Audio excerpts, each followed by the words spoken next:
What I'm going to do is go through and each have them just introduce themselves, what their organization is, and their role within their organization. And then we're going to go back and we're going to build a scenario based on their knowledge, experience. So Allison's going to lay the groundwork for these guys, and then we're going to build on it from then and go through from generation to transmission and come back with what are the BPA thoughts on this? What are the Tacoma Power thoughts on this?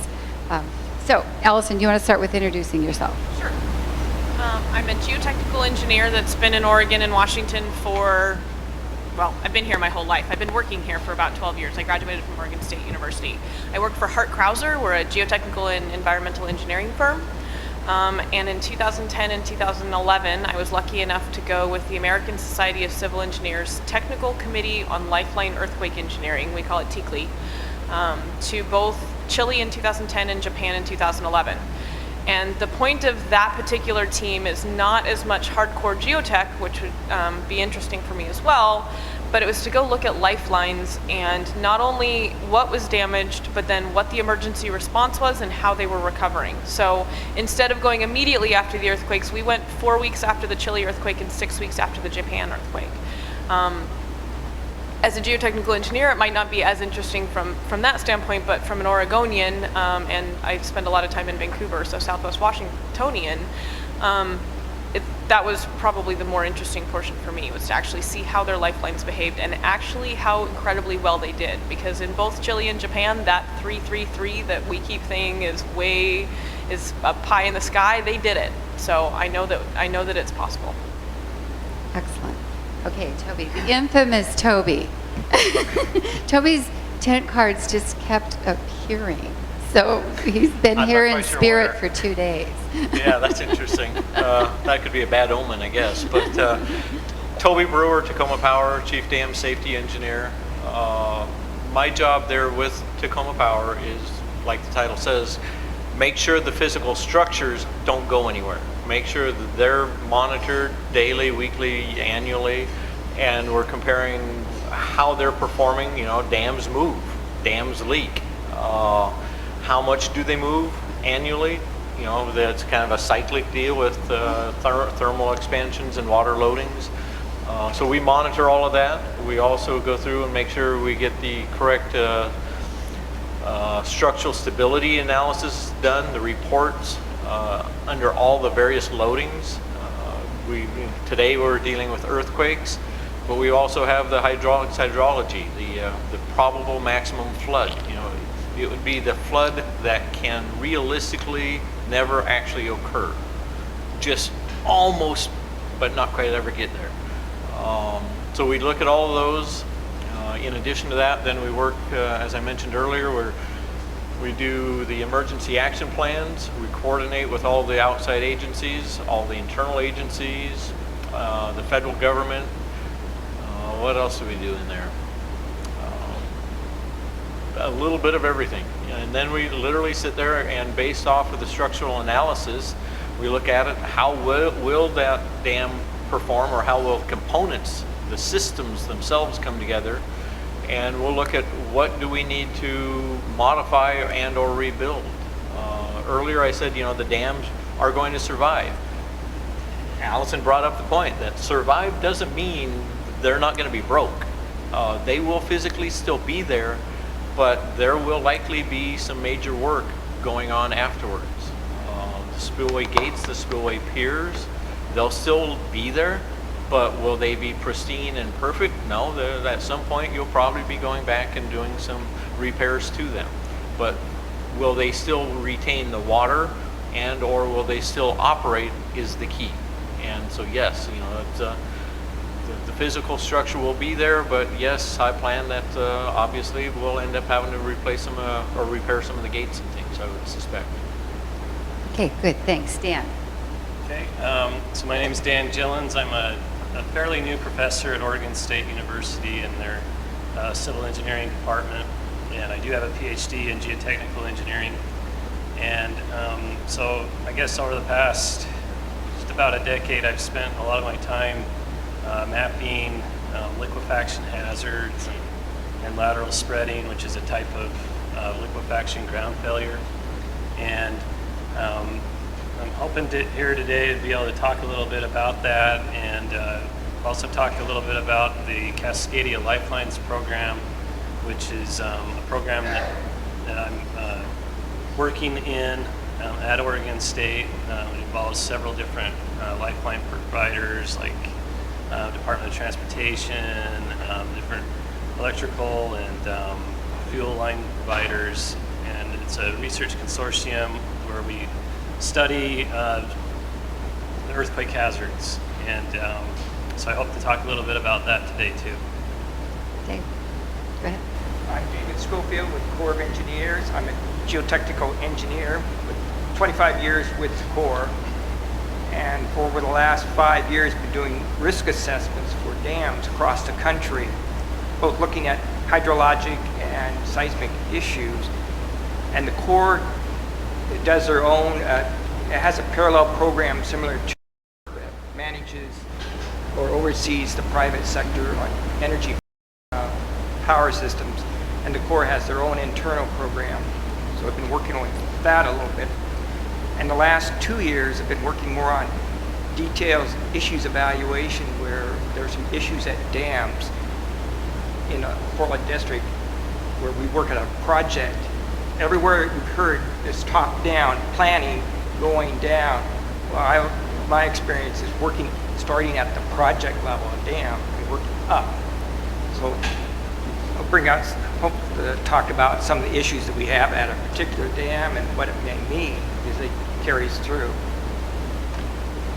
So I guess that's right. Great. Okay, Eric. I think it is. My name's Eric Heidmann. You heard me earlier, so I'm from Bonneville, Power. I'm in charge of security, physical security, information security, personnel security, continuity of operations, and emergency management there. Just to reiterate, we are different from a distribution utility in the sense that we only have high voltage power. We sell wholesale power from the 31 federal dams on the Columbia River and nuclear plant to utility customers, which are distribution utilities. We have about 142 power customers that we sell to, and we have almost transmission customers that we sell transmission capacity to, which includes wind farms and so forth that delivers power from one place to another. We provide that high voltage extension cord. Also, what I talked about earlier in the bigger presentation was some of the activity that we are doing as a utility to harden our system and be able to put in that resiliency that we all want. The other activities are continuity of operations activities, things that make sure that we can actually run the hardened system in case something happens. And for that, we follow what are called the federal continuity directives, which lay out a set of requirements that we need to follow. And to do that, we're making sure that all of our operational and critical business systems are in place and in alternate facilities, so we can run our system from somewhere else other than where we would normally operate it. We're documenting our critical business procedures and processes to make sure that if in an emergency we had to operate from somewhere else, those processes are very clear and understandable, and we can replicate our ability to do our business and replicate it somewhere else. We've designated emergency relocation groups of people that do operational activities like scheduled power. Excuse me, Eric. Can you pull the mic a little bit closer? Is that better? Is it on? Is that better? Yeah. Okay. There we go. Want me to start over? No. Yeah. Okay, I won't start over. Okay. I was at the emergency relocation groups are called. Those are groups of people that perform a critical business function in one place now and would have to perform that function somewhere else in an emergency. Where those people have been designated, they are being trained and prepared to move if they had to another place to do their job. We're training people in the incident command system, part of NIMS. We're doing that spread out throughout the region so that in an event we would be able to put together more than one incident management team, which you guys probably know this already, but different from actually operating the system and continuing to do that in an emergency. An incident management team would deal with the things that broke. So if we couldn't use our control center because we had an emergency, the incident management team would figure out what to do about that and how to restore that back to where we can operate normally again. The critical business, these emergency relocation groups would actually operate what's left of the business. And we spent a lot of time on personal and family preparedness. As I said earlier, we're over 300,000 square miles, and we've got a lot of offices in that wide geographic distribution. We've made presentations available to all employees in all of those regions on personal and family preparedness. We continue to do that on a regular basis. Every month we've got a subscription service where we send out another thing that a person can do for themselves or their family for that month to become one step better prepared for an emergency. So we're operating on a lot of fronts to make sure both our system and our employees are prepared to deal with an emergency. Great. Okay, I just want to ask the audience, how many of you, after listening this morning, are officially scared? Kathy's back. We started talking about this last summer, late fall, somewhere in there. And the more I learn about it, the scarier it gets. So I think we're in good company here. So we're going to start with Allison. And here's why I'm saying that, is she said, we were trying to sort of keep away from the PowerPoints and away from the talking heads, but she said, I really have some pictures that I think will tell the story.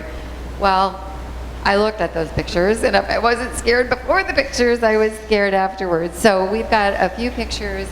She's going to sort of set the stage for some experiences that have happened around the world and what we can learn from them, and then we'll go on from there. So Allison. I can see it, thank you. So, this is just the two earthquakes I went to were Chile and Japan. It is basically exactly the same scenario we're looking at here. It's a subduction zone earthquake. That's the Pacific Ring of Fire, so that's where the 2004 tsunami happened on the fault down there by Indonesia. Japan has multiple. The other one that could affect Oregon and Washington would be if Alaska's went, like in 1964. So there's multiple subduction zone possibilities. Ours doesn't actually show up because it's such a short one. It's just for us, it's going to be a problem. Next slide. So these are the three earthquakes. The magnitude of the earthquake is based on the rupture zone. So the left side is the Chile rupture zone area, is about 150 by 500 kilometers, and actually the Japan one is cut off, but about the same size rupture zone off the coast of Japan. If you'll notice, the Chilean rupture zone went into the coast of Chile, so they had a little bit higher shaking interior. And then the middle one is the Cascadia one that we expect. And ours, actually, the end of our fault zone is about 30 miles west of Portland, so there is possibility that the rupture zone will be in. There will be significant shaking in the valley as well as on the coast. Next one. So just a comparison, yeah, you don't have to get all the text in there, just kind of a comparison so you know what the results of these earthquakes were. 500 deaths in Chile, almost 20,000 in Japan, and there's some reasons for that aren't necessarily applicable today, other than the fact that it was all about public awareness. Japan had ignored some previous data, did not necessarily know or admit how big their tsunami was going to be, and there were people in tsunami evacuation areas that died. Chileans heard their government erroneously say there wasn't going to be a tsunami, and they said, yeah, right, you're an idiot, and they ran uphill and got out of the way. So the question is, what are we going to do here? We won't have a tsunami warning system that'll go off when it happens. The warning system is the earthquake, and you've got 15 minutes to get out. Fourth and sixth largest earthquakes on record. Ours will be right up there. It'll probably bump one of those. There's 500 to 600 kilometers of coastline affected directly by the rupture zone, let alone on either side of it with the tsunami and significant shaking as well. The tsunamis in Japan were up to 38 meters in height and 20 meters in height in tsunami, the run-up zones, where they're really big waves, not just little surfable ones. And the big thing to think about in these earthquakes is it's 3 to 4 minutes of strong shaking in Chile. and almost 6 minutes of shaking in Japan. So it's a long earthquake. The other thing that we have been failing to mention all day today is it's not just the initial earthquake, but it's aftershocks.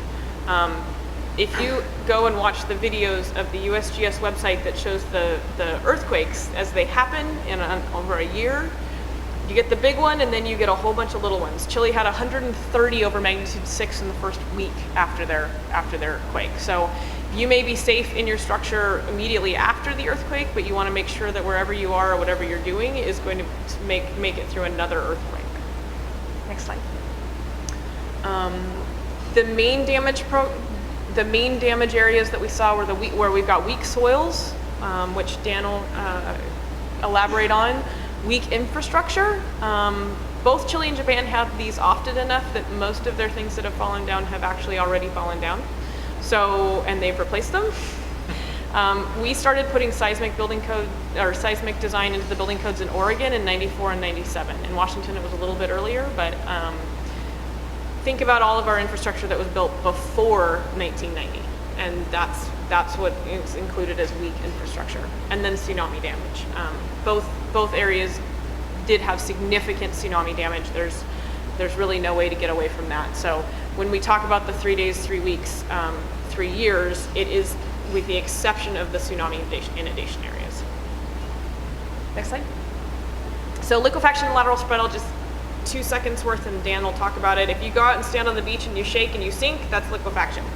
So what you need is loose soils that are saturated, and sometimes you can have the liquefaction happen underneath it and then the crust goes out, even at the crust will move towards the slope, which is lateral spread.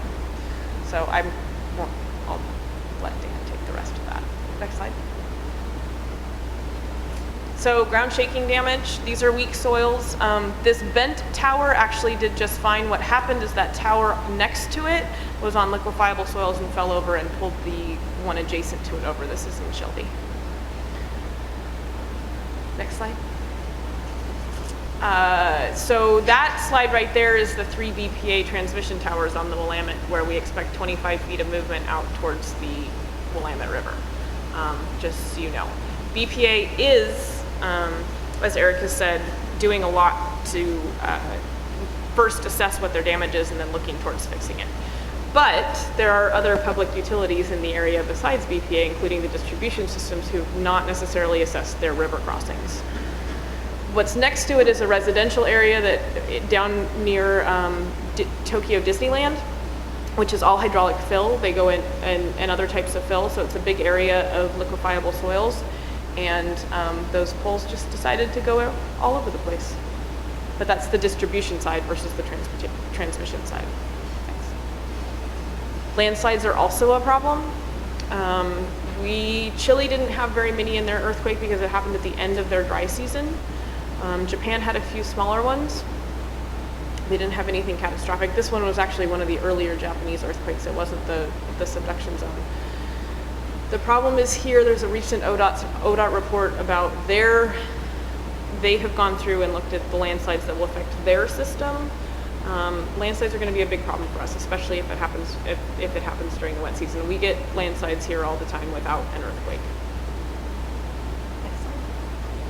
So then there's the weak infrastructure.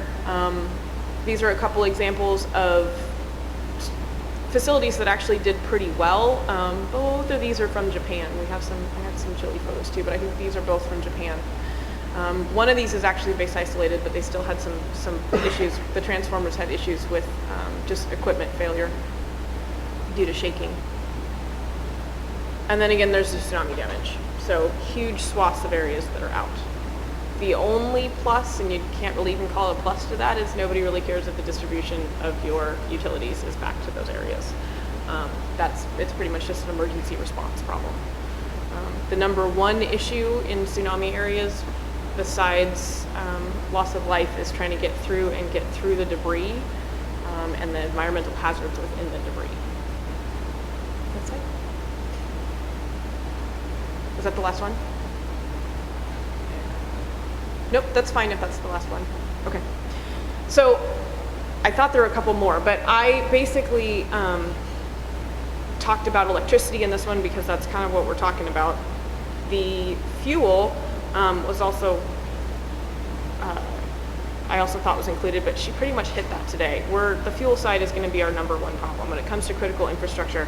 And fuel was the number one problem in both Chile and Japan, and their systems did not totally fail. Trying to get enough fuel for your emergency vehicles and your their transportation vehicles to be able to fix everything and get out there and get to their wounded people, that was the number one problem. And that was in two countries where they had fuel, their own refineries, and didn't lose all of their product. So the second, the water, the wastewater, all of those, I worked on the resiliency plan in Oregon, and it cracked me up when the head of the water wastewater group came up during the first meeting and said, "We're toast," which I think was probably applicable for most of the utilities, but water wastewater depends on electricity and fuel. I don't necessarily know if our energy structure relies on the water, other than we may need to put out fires. And communications is the other one that is very important as a lifeline. If we can't communicate and get the information back and forth, it's very difficult to do your emergency response as well as your recovery. Most of the battery packs in Chile only lasted for 3 or 4 hours on their cell towers, and some of them weren't seismically tied. So if the battery pack didn't fall off, it failed within a few hours. Japan's a little bit better off. They have a lot of their coastal communities had waterproof buildings. Not all of them, but some of them had waterproof buildings. So they were actually up and running a little bit quicker on the cell phone type towers. I know in Portland, our emergency response system is in an unreinforced masonry building in downtown Portland. So I guess part of the question is not only the communication towers and distributions, but where do we have all of our infrastructure? And how are we going to recover? Because the interdependencies of all of the lifelines is really the highlight. And energy is other than transportation, again, transportation is in trouble as well. And we all need those roads to get in and fix everything. So other than transportation, though, I think energy is the number one complaint, just because you can't get anything fixed without the energy. And no industry business can survive without their energy, right? Oh. Not Boeing, not Microsoft. There they go. Oh, here we go. Okay. Okay. These are actually, Leon Kempner with BPA came with me on both trips as one of their structural engineers. And so BPA is working on this. These are his summary of what the problems were in Japan. So their power grid was up in 6 days, so not 3 but 6, 90%, and 10 days 95%. That 5% was tsunami zones that were wiped out. They had liquefaction and landslides were pretty much the only thing that took out their transmission line towers. They didn't have a whole lot of shaking damage in Japan. They did have a couple in Chile. And again, there's not much you can do in tsunami areas. There's just no problem. And then they've got the distribution system failures. So the tsunami and then the landslides, liquefactions, and just unanchored equipment. The older equipment that hadn't been replaced was problems. And then again, power plants, we all know about Fukushima. I think the other ones are just the other lifelines, so I think it's fine. I covered them without the slides, although we can see the pictures. So Now are you scared? right, transportation failures. I think those are the ones that scared me. Yeah. There's probably one more slide I could have put in there, just so you know. The Cascadia subduction zone breaks in 4 ways. It breaks it goes from about Crescent City, California, all the way up to Vancouver Island. So it either is the bottom quarter, which is 3/4 of Oregon, the bottom half, the 3/4, or the top. The bottom always breaks, and we have one of due to Chris Goldfinger's work and others at Chris Goldfinger, Oregon State, and others, we have one of the best documented subduction zones in the world. So we know that it's going to happen. And every 250 to 500 years, we are at 312, and we have passed 75% of those recurrence intervals. So every year that gets a little worse, but 75% of the time we have had 2 big earthquakes. The smaller earthquakes are about a 7.5 to an 8.5. The largest earthquake is about a 9.2. So the shaking levels are pretty big at that level. When it comes to a duration, I would anticipate anywhere from 4 to 6 minutes. So Japan was 3 to 4 minutes long, and they had Chile, was 3 to 4 minutes long, and they had a minute to a minute and a half of strong engineering significant shaking, so significant cycles that will do damage to structures. And then it was almost 5 to 6 minutes in Chile, and they had a good minute and a minute and a half of strong shaking as well. And what happens with structures, like they were saying, the dams just kind of ride it out. The problem with taller buildings, transmission lines, longer bridges is that the longer you shake those, the worse the shaking actually gets. Steve Dickinson was my professor at Oregon State. He got out his fishing poles, and he'd use his short, stout fishing pole and showed you that a really sharp quake is worse for that one. But if you take the longer fly rod and watch it as you just shake it a little bit at the bottom and watch the top swing. So the subduction zone earthquakes actually cause more damage with certain structures because of the length of the earthquake and the number of cycles. There's also tectonic movement. I don't know if any of you know, but Buenos Aires is now a centimeter to the south. It's on the other side of the continent, South America. Japan's about 10 feet closer to us. So there's tectonic movement that way, and then there's subsidence and uplift. Chile actually had significant uplift. There are a few places that subsided, but they had more uplift. They have a lot of ports that are now dry. Japan had more subsidence. They, in general, had a lot of subsidence across the area. So both earthquakes exhibited that. I think in Oregon anyway, I'm not as familiar up in Washington, but with our coastline, I think they expect it to be subsidence more than uplift.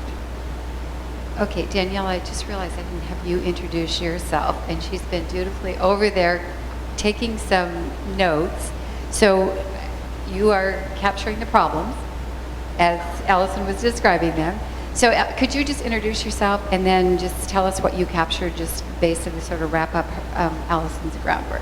So some of the things that Allison was talking about, and when she was talking about, I thought they were kind of resonating with some of the things that we're discussing. I don't know.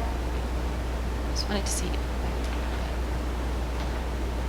So some of them are not really related or completely related to energy and energy infrastructure, but one big thing was public awareness. It seems to me that one of the underlying major issues that we have in Oregon and Washington is that people don't know. They don't care. Mm-hmm. And it seems like a big concern.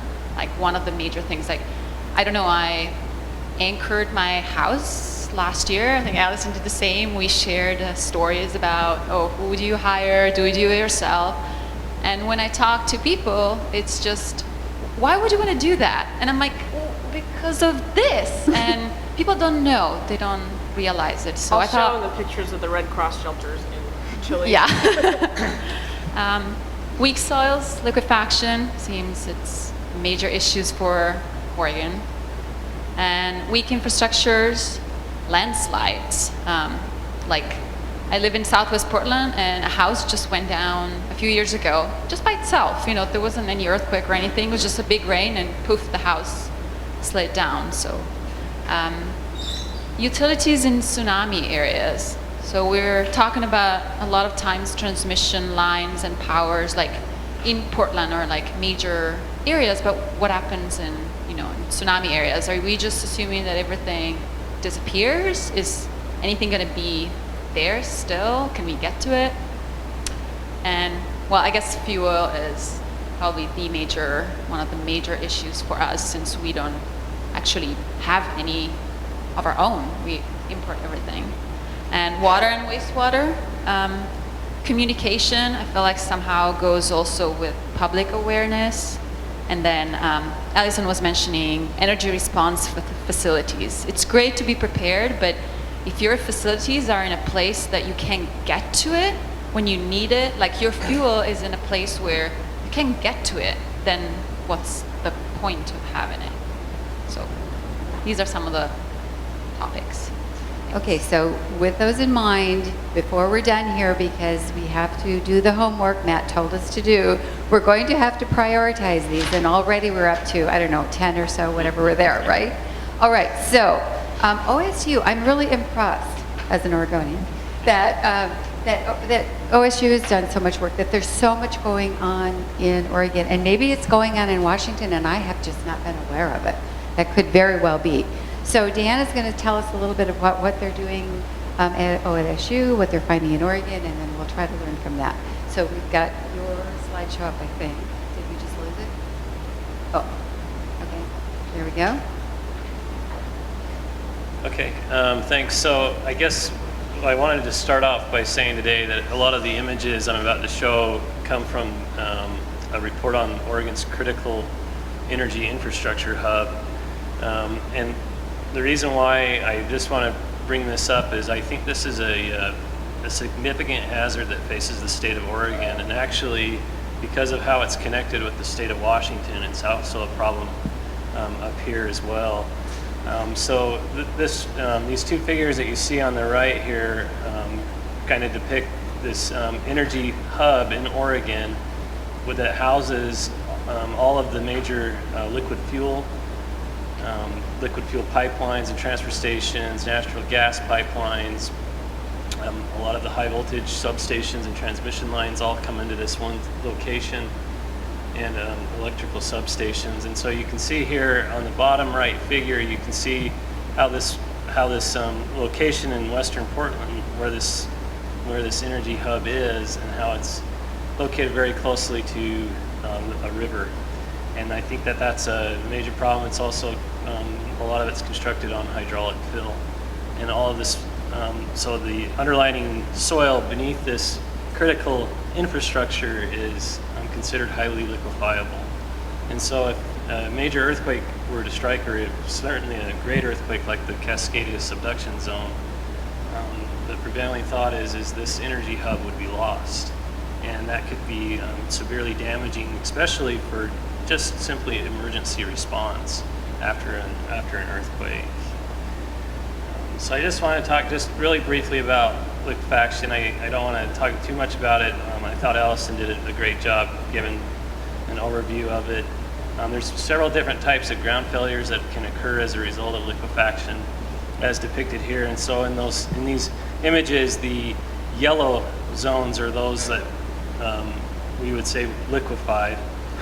And you can have different types of ground failures, the top left being loss of bearing capacity. So structures above a liquefied zone often will tilt or punch into the ground, and when they punch through the ground, it usually ruptures utility lines. The upper right would be ground oscillations, so this may occur on fairly level ground where sediment will during the ground shaking, the intact sediment above the liquefied zone will sit and jostle and oscillate, cause a lot of ground cracking and even some subsidence.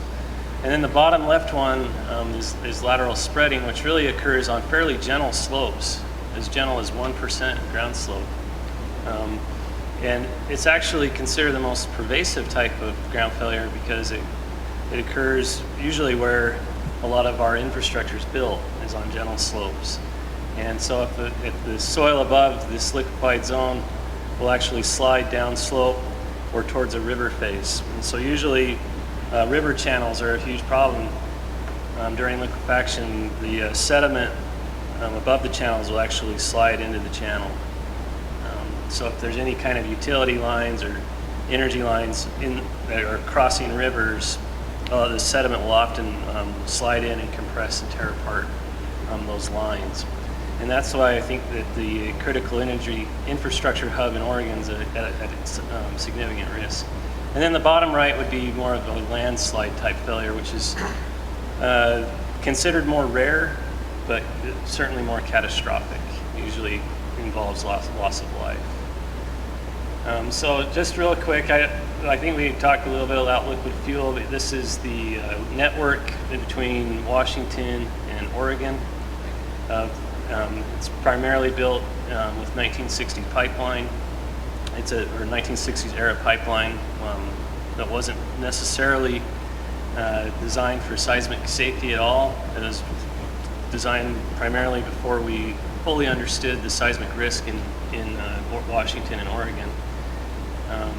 And this pipeline transports fuel down into Portland, into that critical energy infrastructure hub, and that's how we're moving this liquid fuel. So as we transport it, and there's another mode of transportation would be using shipping.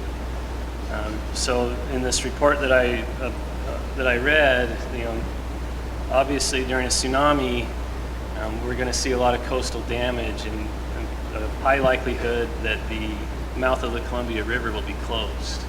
And so if the pipelines are broken and the marine lines are blocked, how are we going to get fuel in and out of the critical energy infrastructure hub, which, by the way, is where PDX Airport gets all of its fuel, is from this hub. We see marine terminal piers in the hub that are not that do not have seismic protection. Might be a little hard to see, but there's a small image there at the bottom where it shows how these piers are just resting on a concrete spot footing without much seismic protection at all. Natural gas, as you can see, this is the network of Canada and Williams Company, Northwest Pipelines. The key takeaway here is, again, it's 1960s era pipeline primarily, and these pipelines cross the Willamette River as well as the Columbia River in two places.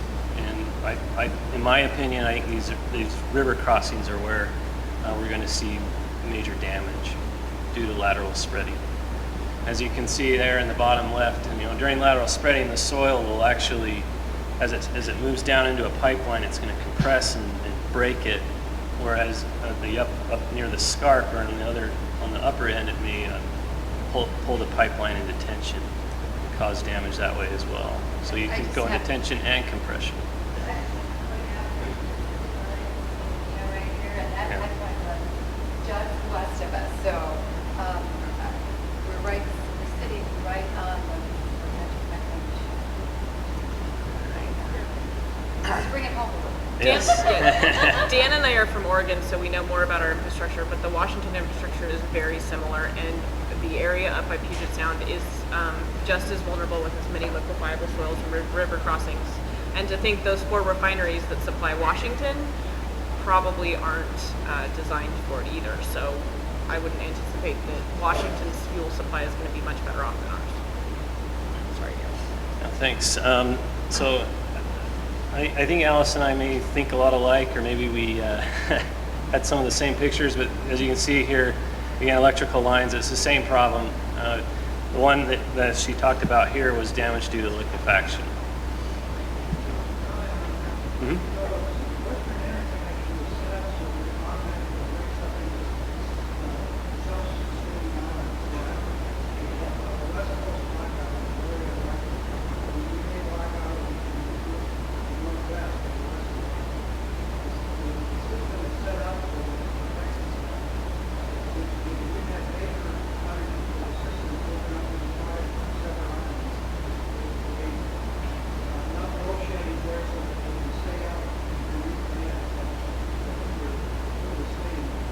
Okay, I appreciate that feedback, and so I must confess that this statement is from this Energy Infrastructure Hub report that I read, and this is the statement that they gave from DOGAMI, the Department of the Oregon Geologists. So I can't speak totally towards whether or not we would have a full blackout. But I will say that if you think about the duration of shaking, the tsunamis, all of these different risks, the landslides, the liquefaction, lateral spreading, I do think that our electrical system is at significant risk. Blackout, maybe we are overstating it. But you could have, so you can imagine here, well, I guess what I'm trying to drive at is loss of fuel, loss of power, loss of running water, bridges going down, transportation's a big problem. What are you going to do? How are you going to get people in? How are you going to get people out? It's a significant risk that we face. Under normal conditions, it's probably unlikely. The systems will probably island themselves, but depending on the anatomy of the disaster, there's good reason to believe that the system will go into self-protection mode and trip itself out altogether, and we'll have to black start it in the Northwest. Not nationally, perhaps. I think the key there, excuse me, is when you talk about the Western grid, that is much, much bigger than just Washington State and Oregon. That's California, Arizona, Nevada. I believe it's everything from the crest of the Rocky Mountains west is the Western grid. So when they're talking about islanding, you know, you got the Pacific Northwest island, you've got there's one down around southern Idaho, then there's definite islands, and those would break apart. Yeah, so if we go down, at least the rest of the Western United States is up. Right. Right. Once we're ready to be brought back, then they can help bring us back up online. Right. Okay, Dan, did you All have any more? so just to wrap up, I'd be remiss if I didn't mention our Cascadia Lifelines program that was just initiated a couple of years ago. We're actually in our first year of research. What the program is, and I think this is a great program, and it's it's kind of helping us get a better understanding of the Cascadia subduction zone. Is a consortium of different lifeline providers who are each putting in a little bit of money to fund and to help share the costs to do research at Oregon State. We have 5 projects that are ongoing right now, and I'm involved in one of them. These are the current members are showing there on the slide: ODOT, some electrical and gas companies in the state of Oregon. And one of the projects we're currently working on that I'm leading is we're designing a web GIS for assessing earthquake hazards in Oregon. And so this is a website where people can go to. It's really designed. It's intended for engineers and maybe even geologists who want to go and do some seismic assessments and look at data that's currently available. And a lot of the data that's on this website right now comes from the Oregon Resilience Plan, which came out, I believe, last year. So these are just some of the screenshots. I'd show you the website, but I didn't want to risk not having internet connection. But these are some screenshots. You can go in, you can put in an address or a latitude, longitude, and then there's multiple layers that are organized that'll show you different things, nearby faults, upper right's probability of liquefaction triggering. There's some about landslide triggering and tsunami inundation lines, numerous hazards, mapped landslides from the Slido database. It's all available, and it's very, very user-friendly. You can go in and look at what the estimates of the ground accelerations are going to be, and all that information is right there for the user. And one of here's a multitude of data layers that are in this website. We're calling it OHELP, which stands for the Oregon Hazard Explorer for Lifelines program. One last slide. One of the things it can do is it can generate a report. So by simply clicking on the map, and it will generate a tabulated report, sort of like the one depicted here, where it lists all of this information about the site, including the geology and different things. So pretty excited about that. That should be launched later this summer. I only showed you one of the many projects that are going on with the CLIP program. And there is other research that's ongoing where they are using the data that we were collecting and putting into the web GIS to do seismic vulnerability studies of the transportation network, and of and there will be ongoing work along this line. I agree with you. I think one of the main recommendations I have is to identify critical links. Right? What is it that we absolutely have to have? Because I don't think we can engineer our way out of this problem, but maybe we can engineer those critical links that keep us moving, allow us to save lives, allow us to transport in food, those kinds of things that we need to identify first, and then maybe focus our energies there first. But there's tons of work we could do along those lines. All right, so we're here to talk about energy. Those of you in this room, like me, eat, sleep, and breathe our energy, right? So turn to page 9 in your program guide. In the upper right-hand corner is a map. This is the area we're talking about. So in these states, we have the largest hydroelectric system in the world. I just get goosebumps when I think about that. I love this map, and that is why we have well over almost 60 dams. This is why the Corps of Engineers cares, because they monitor and control about 30 of them. And what happens if 1 or 2 or 3 or however many of them would go down? We've already seen on the Columbia, the Mid-Columbia, with the Wanapum Dam and all the concern over the crack in that dam. So that just led me to believe, like, oh my gosh, what if that goes down? And I was over there not too long ago, and that dam's about half shut down in terms of spilling. So, Toby, you're our hydro expert here. You seem very positive about this. Actually, you're very reassuring to me. I want you to know that, all right? So because this is, I think, one of the major concerns here, and certainly the major concern of the Corps. So could you just speak to that a little bit, just so from your perspective as the chief dam safety person for Tacoma Power and sort of knowing this hydroelectric system? What are your thoughts? Yeah, I still don't have the right answer. When I was asked to sit on the committee here, it was kind of like, I'm not sure I'm going to be the right person here, because I deal with the dam itself. And more of the discussion here is on the electrical and the transmission distribution side, and not necessarily the dam safety side. But I can tell you that on the dam safety side, the powerhouses, the generators, the towers, all of that is being designed to withstand the quake, the shaking.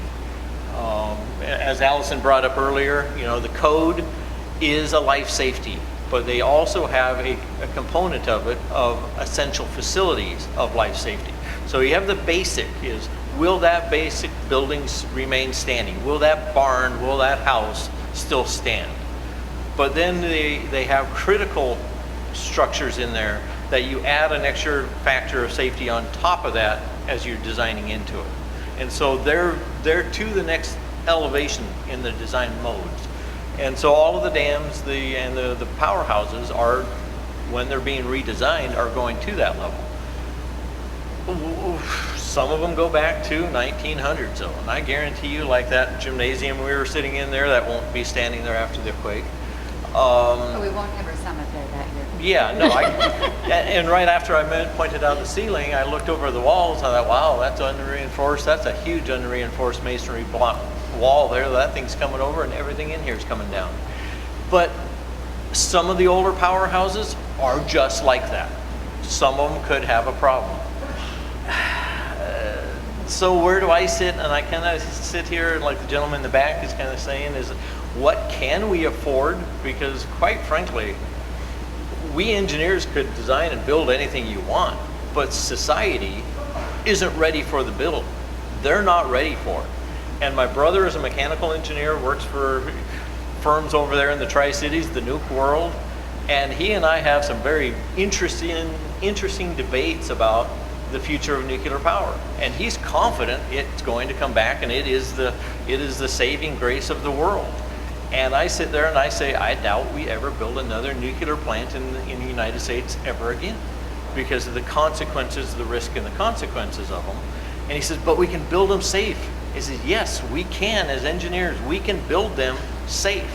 The bean counters and society doesn't want to own up to the expense. They won't let us do what we need to do to build it safely. How do we get around that? I have no idea. I'll direct your attention to the Oso landslide. Shortly thereafter, everybody was saying, oh my gosh, why didn't somebody say that's an issue? Why didn't they tell us it was an issue? And this is, well, actually we did. And people continue to build there anyway. And so then the county commissioners came in and said, we're going to pass an ordinance that says no more building in landslide hazard areas. And the builders and the homeowners all stepped up and said, you just eliminated us living in 80% of the county. And they backpedaled. The question is really coming down to society of what do the people want? And from what I see, and they're not necessarily as Tacoma Power, but what I see is people in this American society are very, very short-sighted. They don't care to be educated. They don't want to hear, oh my gosh, the sky is falling. They're in it for what's in it for me today. That's the challenge that I, as an engineer, I have no idea how to get around that. Today's society is what's in it for me today, or in the business mode, what's in it for me in the next 10 years. After 10 years, my business could be bankrupt, I could be gone, we may not need power, we may not need whatever. We may be into a totally new realm of power in 10 years, so why am I going to spend $100 million for something to give me a 100-year life cycle in case the dam or the earthquake happens in the next 100 years? You're not going to find the bean counters wanting to do that experiment. They're not going to want to pay that expense. Going back, a couple other things that were said. Somebody asked the question of movement. I think you talked about what the Oregon coast is going to do. We did just have it's a probabilistic seismic hazard analysis performed for our Cushman project out on the Olympic Peninsula. And up in the Seattle Basin, they're talking about the horizontal ground movement during the subduction zone event could be in the neighborhood of 30 to 50 feet going towards Japan. The Washington coast going towards Japan, 30 to 50 feet in the 3 to 4 or 5, 6 minutes. That's just kind of the idea of the movement of the magnitude of what they feel the strain has been built up. The pressure that's been built up in that area is such that since the last quake happened in January 26, 1700 is when the last big quake hit up there. They know that it should be collapsing or compressing 3 to 5 millimeters a year. That all equates out to about 30 to 50 feet that it could shift in that event. How do we, the folks on the coast, it's going to be one heck of a ride, folks. But how do we get the people to realize that? And how do you come back and tell everybody out there that's living there that you're in jeopardy, you might have to move? And I grew up in Eastern Washington, and enough individuals over there that if the government came and said, you don't get to live there, they're going to say, like hell I don't. Over my dead body, you're going to make me move. They're not going to move. How do we as engineers get around that? I have no idea, folks. I want to talk about what the Corps of Engineers is doing on our dams in the Portland district. And you have to remember, nearly all our dams were designed and built long before the Cascadia earthquake was recognized. And so with this new information that Goldfinger brought up and stuff, how is it incorporated into our process for dam safety? And we have a dam safety program that's very similar to Pyrch, but it's handled within the Corps of Engineers. So we're not under Pyrch's jurisdiction. So every Corps of Engineers dam undergoes a periodic dam safety review every 5 years.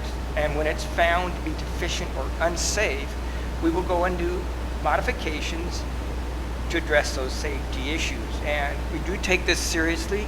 And as an example, 12 years ago, 2002, they discovered a depression on Fern Ridge Dam where it wasn't before, goated.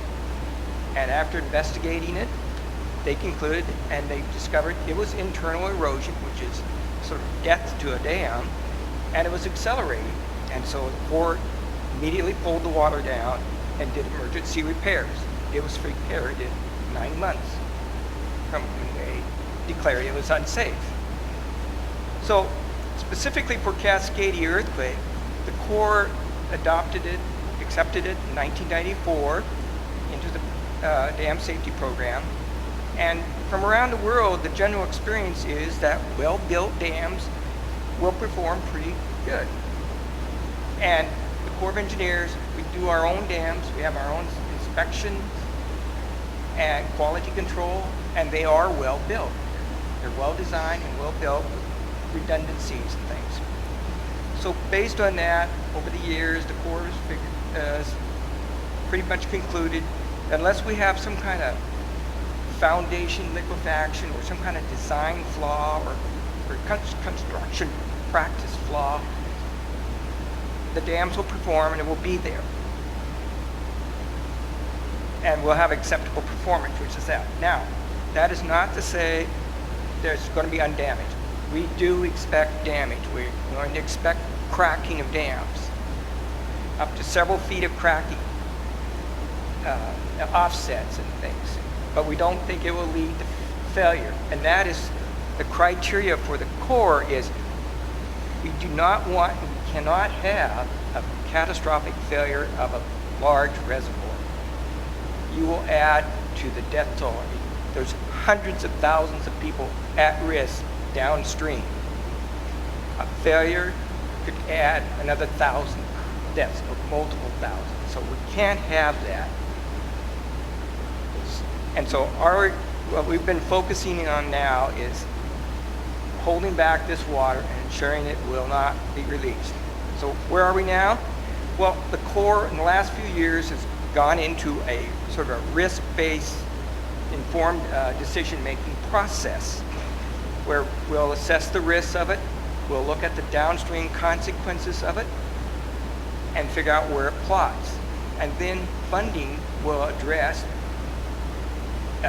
what is the greatest risk to society, and we'll address those first, and we'll just work down through our portfolio. And it's expected to take 20 years or so just to go through and assess the risk on all our dams. The Portland District has over 20 dams, and a lot of them are going to be impacted by this. And to show you, we're just now starting to do more rigorous, in-depth reviews where we have 2 large dams, Lookout Point, Green Peter, in the Willamette Valley. We're doing a 1 to 2 year studies just on those dams, individual dams, trying to quantify the risks. And we step through by what could break. Can that lead to a release of pool? We step through the process. This breaks, then this is the consequences of that, and we step through, if it leads to a failure, how many people are at risk? How many people we would expect could get killed by this? So that's what we're doing. It's a sort of a slow process. It's going to take 20 years or so to go through our portfolio, but we're doing it. So far on those 2 dams, there have been no big surprises. About what we've been saying, we expect cracking with embankments. We now expect focusing more on spillway gates and other smaller releases of water, but not a catastrophic release. So that's what we're looking at now. And what I want to come through is some points based on this process, because I've been through several of them across the country, and now I'm doing it very detailed for the Portland District, where I spent half my time the last 2 years doing this. And these are the issues that we see. So for the Portland District dams, most of the dams are built in the Willamette Valley. Most of them are on the east side of the Willamette Valley in the foothills of the Coast Range, which is, we're not going to have a strong ground shaking as on the west side or the coast. So that they're also located up river valleys, and access is by secondary roads. These are not the roads being hardened by ODOT. Now, the Cascadia event is expected to be regionally in scope, and it's going to simultaneously impact every dam in our district. And it includes the Portland District Office in downtown Portland, which we provide the engineering support. So when they have a problem and they call for support, it's to us. But we've been impacted just like them. The majority of the dams are unmanned and operated remotely out of control centers. Well, that means all the control, instrumentation, communications between the dam and the control room is by landlines. So we're going to expect to lose contact with our projects and control of them. In addition, the control rooms are located in powerhouses. Well, powerhouses, they do not hold back pull. So they have been designed historically to a lesser seismic standard than a dam itself. So expect a control room to be damaged before a dam. So that has a problem. However, all the critical hydraulic controls and gates, they can be operated on the site with emergency backup power, and we do have, and I've asked the operators about 5 days or so of fuel at the site. So fuel is not as critical. But we have to assume that people will get there. Now, a working assumption that we've been doing in the risk assessment is assume the electrical grid will go down, if nothing else, to protect the equipment. And part of the policy of the Corps, to the people working out there, is they're expected to take care of their family first. But after that, they do need to report to work, because they're the ones who's operating the projects and stuff. We expect access to some of the projects may be very difficult due to uncertainties in bridges, occurrence of landslides, and usual and familiar routes are going to be blocked. So we have an access issue. We expect initial inspections to go very slow. It may take several days to get to all the dams, because we have 4 or 5 regional control centers and they cover 20 projects. So it's going to take time for people to drive. If it happens at night, they have to drive to the office, this project office, get the vehicles to go on out. And this brings up an interesting point in that a lot of vehicles are parked in garages and things that are even the lower, they're 50-year-old garages. Who knows what design standards they are built to.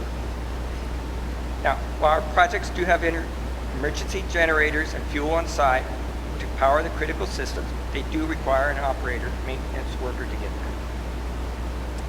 Okay. Another thing that what I expect is the first people to the dams are not going to be engineers. There will be the operators and maintenance workers. They can identify what's broken, but they cannot always do a critical assessment of what that damage may mean in dam safety.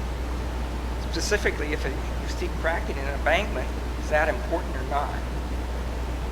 And part of the periodic dam safety program is training of the staff, and I have been part of this, where we go out to the dams and we talk about these issues, trying to educate them on what to look for, because they're going to be on their own for several days. And I think I need to do more on that. Corps needs to do more on that, to actually have better guidance for them, because every dam is different. A crack in one dam is really critical, whereas a crack in another may not be, because they have different internal design. And you can't see it. You have to know the drawings. Another problem is communication is expected to be really slow and difficult. I have a concern where they're going to call up to the district office for support, but is there going to be very many people to answer the call?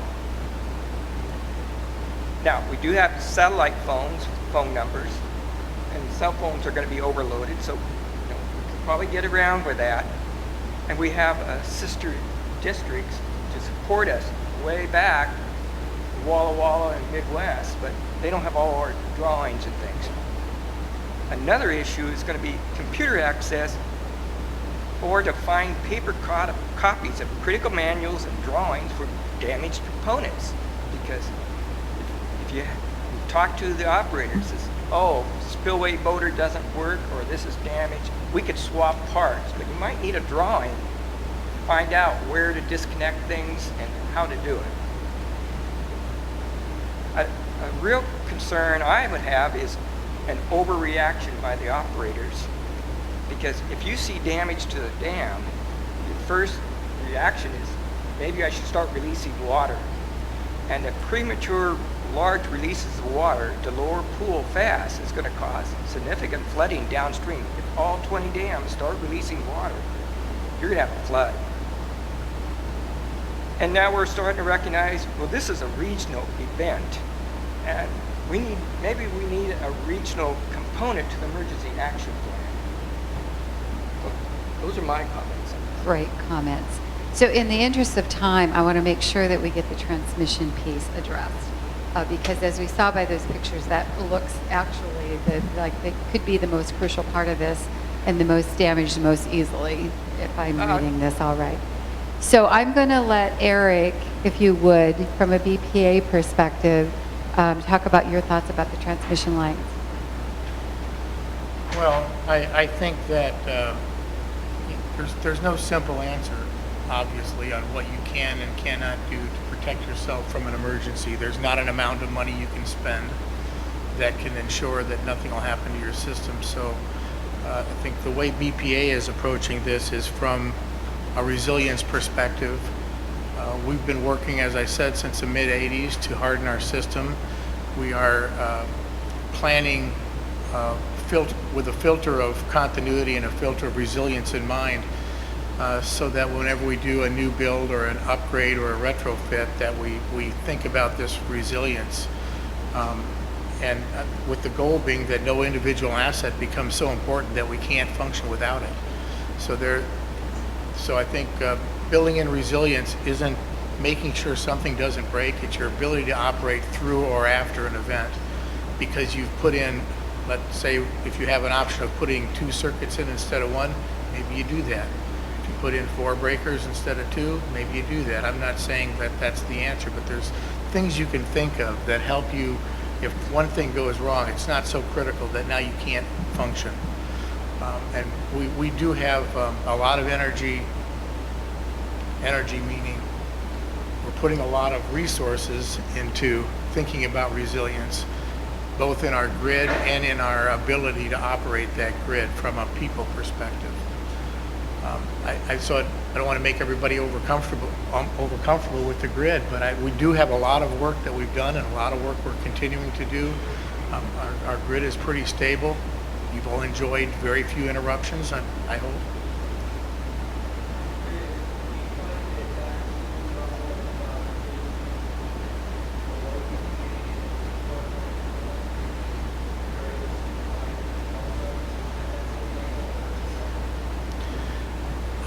I don't know all of the activities of our utility customers. There's a thing called the Western Energy Institute. It's a group of members of utilities, many of which are our customers. We meet on a regular basis to talk about things such as mutual assistance and operations. And there is, over the last year and a half, been energized discussions around resilience and continuity. So I know that lots of people are working on it. The levels to which they've accomplished their targets, I don't know. So Matt, that's a really good question. So we're covering just generation and transmission here. Maybe a next step might be to look at distribution, what the local utilities are doing, past the transmission line, down to the distribution line. So I'll jump in real quick on that one. Okay. You brought up a very good point, is the redundancy. Redundancy is a big element across the utility industry. To make sure you've got multiple resources available. Make sure you've got backup mini substations, mini transformers, so you can have them available to bring in. So redundancy is a huge component that the utilities are using and counting on.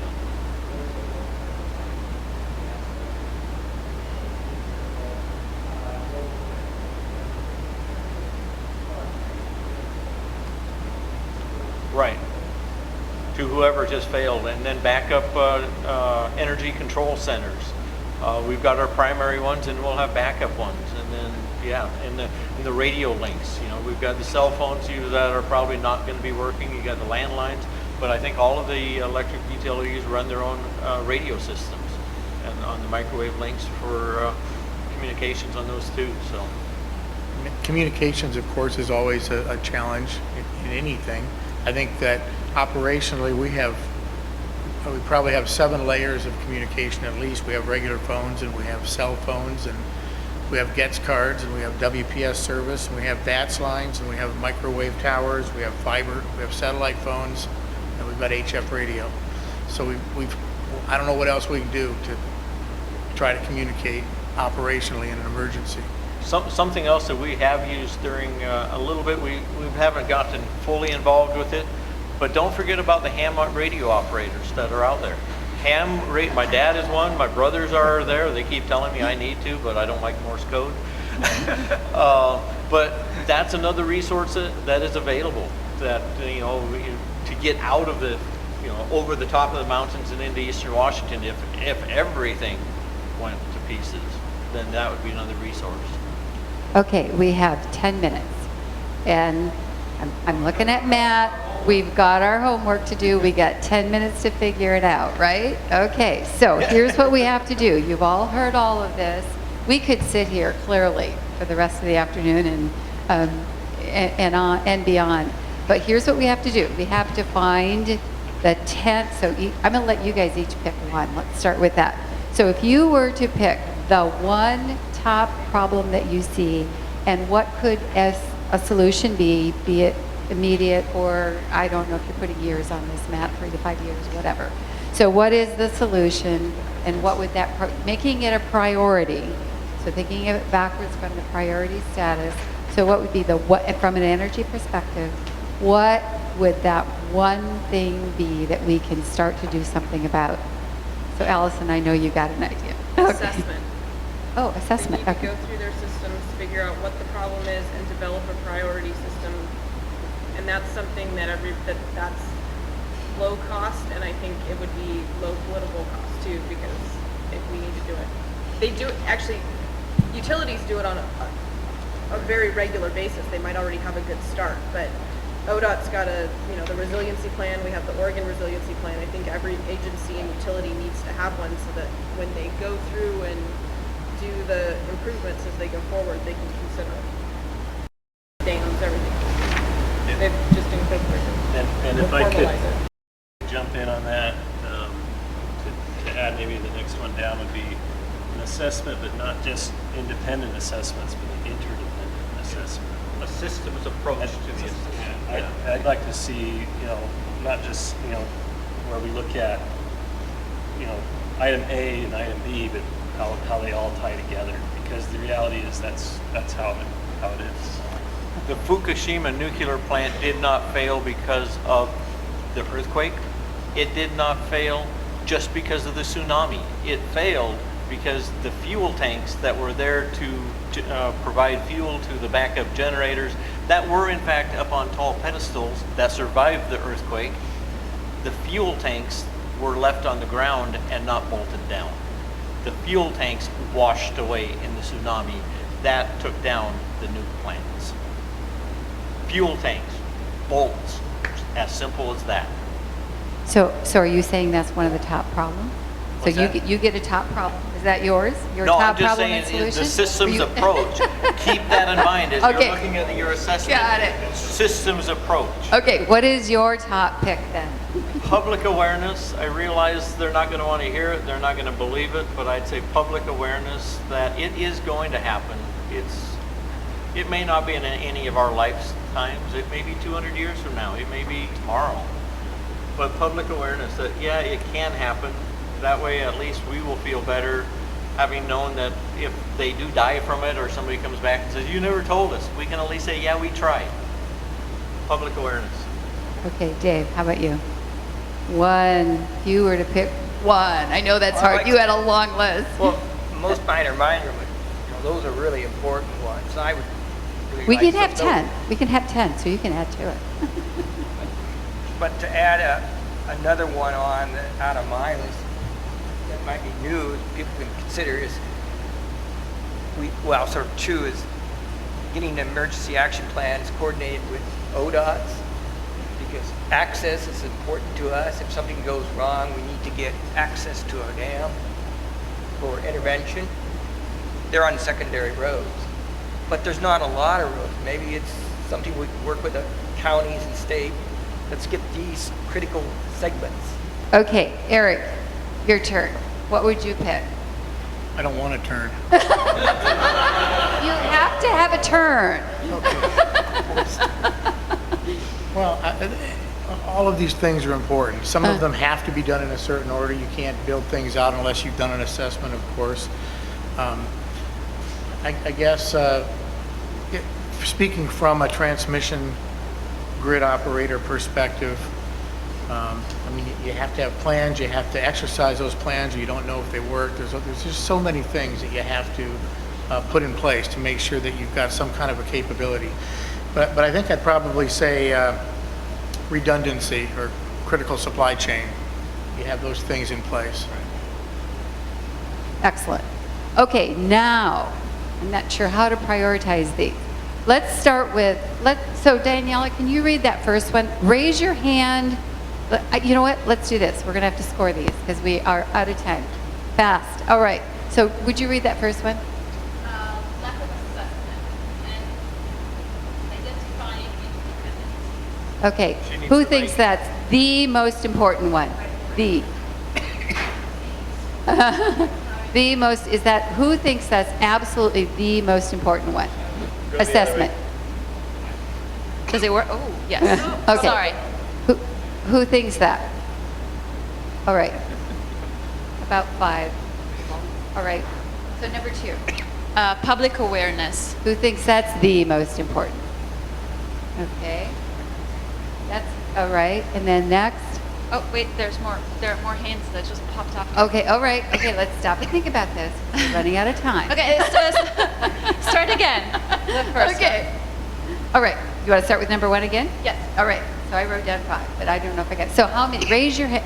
So looking at the list, if you were to pick one. So Just- I'll read the list so Okay. you guys. Good. All right. So, problem or lack of assessment, so developing priorities, interdependencies. Public awareness, number 2. We talk about access to roads, redundancy, individual responsibility, a robust SCADA system, top down, bottom up, no. Yes. The other way around. Plans. We got it. Fuel, regulating utilities or regulatory for utilities, and coordination with the whole Pacific Northwest, so just not each individual state. or Okay. county or city. So you can vote more than once, but let's try not to. So, because it's just going to elongate the process. So the first one, assessment. Who thinks that's important?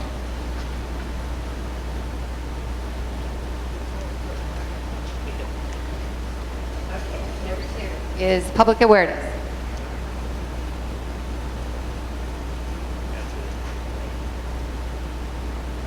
Okay. Next one is access To roads. to roads. Access to roads. Redundancy, building redundancy. Go ahead. Individual responsibility. Yeah, kind of does. SCADA system. Jim, you didn't chime in on that. All right. Plans. Bottom Bottom up, top down up plans. Fuel. Utilities, regulatory, and coordination with the whole Pacific Northwest. All right, so it looks like number 2, public awareness, 1. So that's got the highest number of votes. So I would say that is our top pick in terms of what is the most important thing that needs to be done in terms of a priority immediately. We're doing it, right? So each one of us now are educated and we can take that out further. So that top one I would say is number 2, the assessment, and the rest of them were kind of equal. I didn't count specifically one by one, but I think the rest of them are. Do you have any that you thought the rest of them were about equal? Okay, nice. Good work. We could sit here for hours. What about this? We Oh, could. Barbara? I don't know that we're going to get into that. Yeah, you- Can we do that? Can that be our homework? Yeah, I think so. I think that's a lot. You guys were great. You were just awesome.